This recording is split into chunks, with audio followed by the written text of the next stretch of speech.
She is a music legend and an amazing actress who not only stars in a new movie for colored girls, but also her song Nothing is getting some Oscar buzz. So please welcome to Lopez tonight, the one and only Janet Jackson.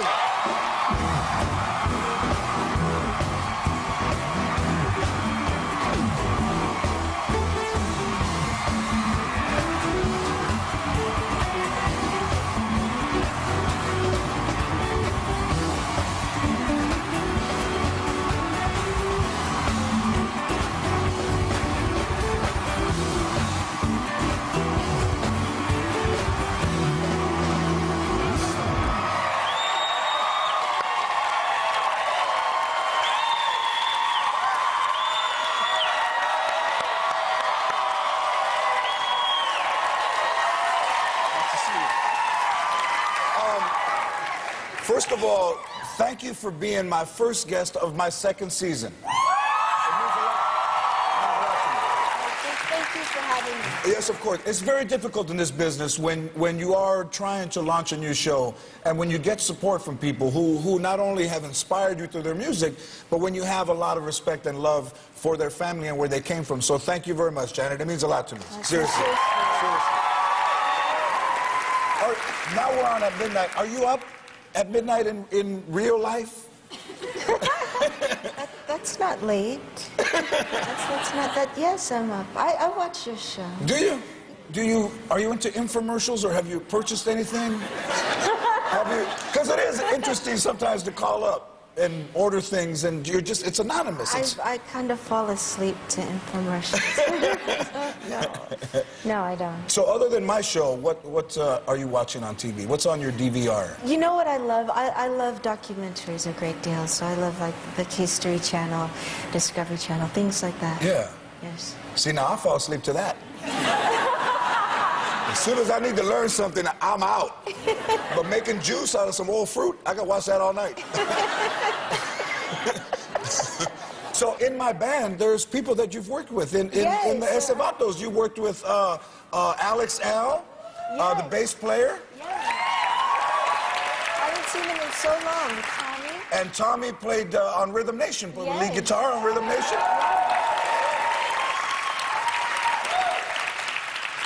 As a matter of fact, we have a little bit of video from Tommy and Janet together. Check this out. Down there, Janet.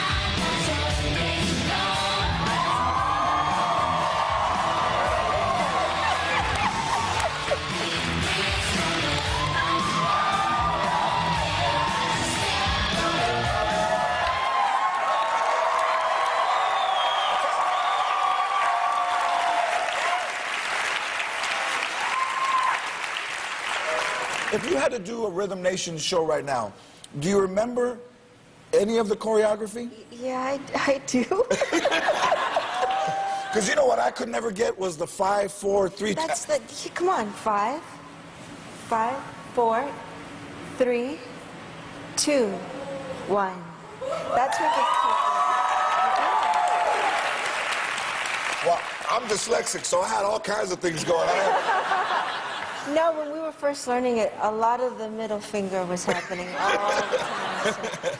Are you going to record more? Are you back in the studio writing things? I'm not back in the studio right now, but I've decided to go in next year and just take my time. Just relax. That's exciting. Go at my own pace.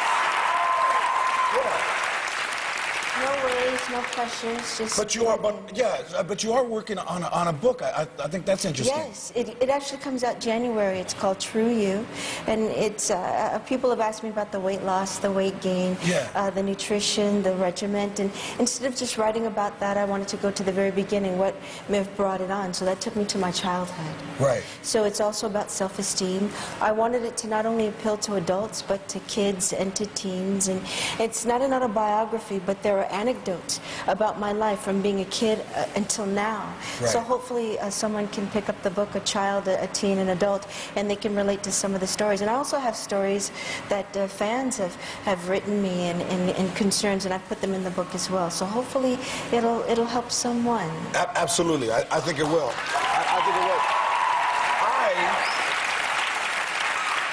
I can honestly say that the way my grandmother raised me, that there's not a day that goes by that I don't think about my weight and that I feel heavy. Because when I was a little kid, she would say, "You're eating again?"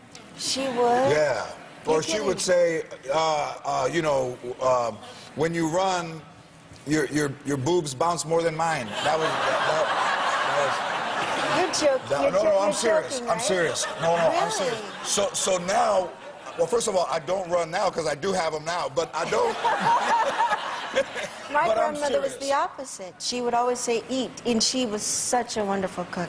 She would always say, eat, eat, eat, oh, it's just baby fat, it'll fall off. Yeah. Yeah. But you are a vegan now. Well, It's kind of, what do they call it, a fish vegan? pescatarian. Pescatarian. Well, you know what? Since I was a kid, my family became vegetarians, and I didn't want to be left out, so I became a vegetarian as well. And that's a lot of discipline for a kid to give up candy and all that good stuff. But I bounce back and forth. There are times when I'm vegan, times when I'm pescatarian. I don't eat meat, though. Yeah, not at all. Not at all. No. And you're not tempted at all because now it's your way of life. Now it's your... It's about making... Oh, you kidding? I'm still tempted. Yeah. Are you really? Yeah. What tempts you? What do you see? It's better to say what doesn't. Whoa! No, there's so much that I love. In-N-Out Burger? Pizza?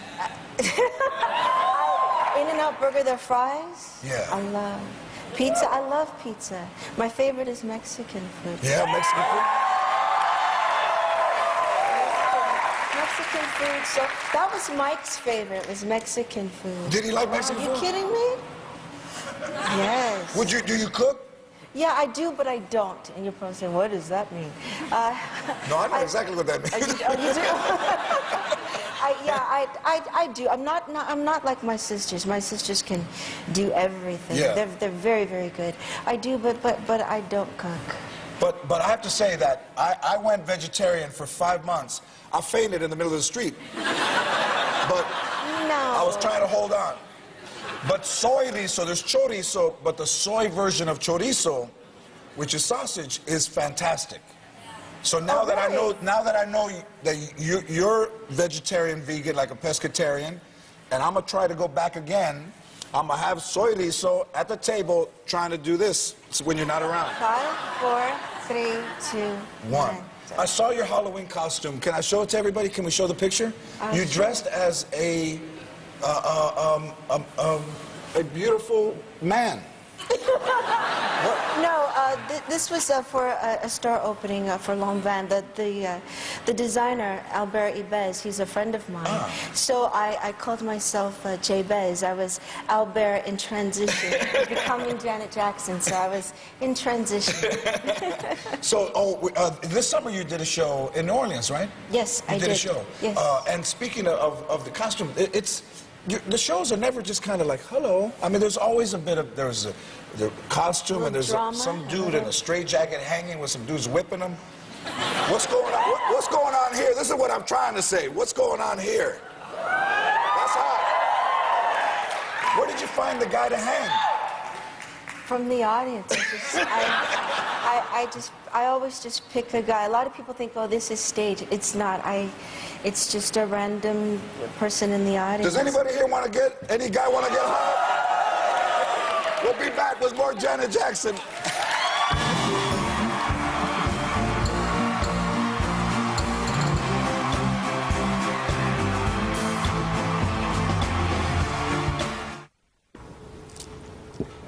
Save your sorry. One thing I don't need are any more apologies. You were always being inconsistent. Beating my heart to death talking about you're sorry. You know what, I'm gonna put a sign on the door. Better yet, I'm gonna leave a voicemail. A message on my voicemail.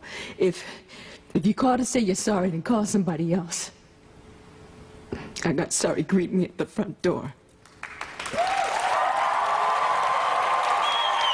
Rebecca Janet Jackson in a scene for Colored Girls. Your character, I see a little bit of like, first of all, I don't see you in the part. I see Joanna, but I think the part is a little bit of you in real life. Strong, driven. She's very driven. Yeah. And she's a very privileged woman who came from Harlem, which the rest of the women reside still.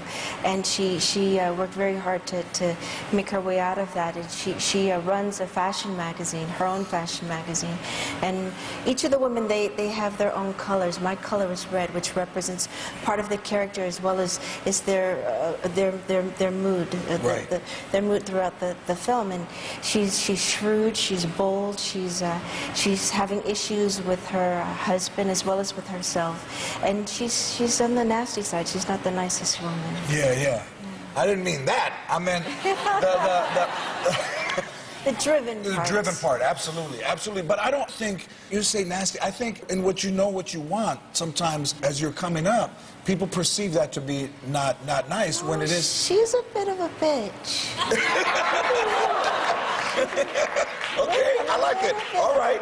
Don't be put off by the name. For colored girls... No, there are no color lines with this film. It's for women of all colors and of all races. And I think men will get a great deal out of this as well. It's a very, very intense film.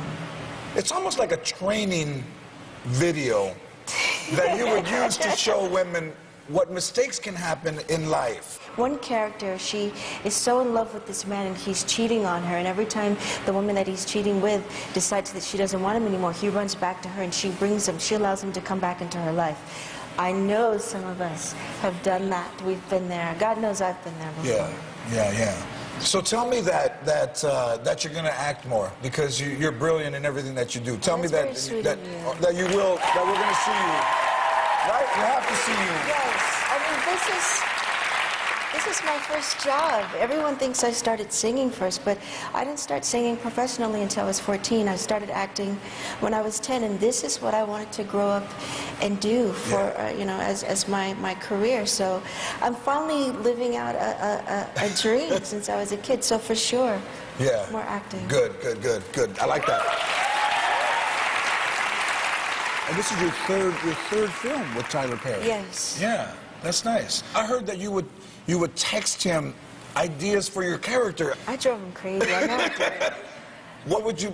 Oh, well, when I read the script, I thought she should have short hair. I thought that she should be fit. I thought the color of her eyes should be a lighter color, which I thought would make her a colder person. It's something that you really don't notice, but just, very subliminal.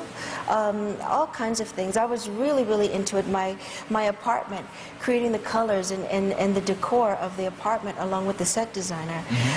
Even my workbooks and creating my folder for each of the magazines. I put an entire folder together of what I wanted the magazine, the layout to be from top to bottom. So it was about 200 and something pages in creating that. So it's something that I really enjoy doing. If you're texting all of that, I could see people be like, oh, hell no. This is crazy. And, changing her name, her name wasn't originally Joe, it was Carmen, and I thought it was a little too soft for the character. Yeah. Have you ever sent a text message or that you didn't intend to send, that maybe you were still typing it? Because sometimes you can still type it and send by accident. You're like, oh no, I can't get that. Send it to someone else? Yes.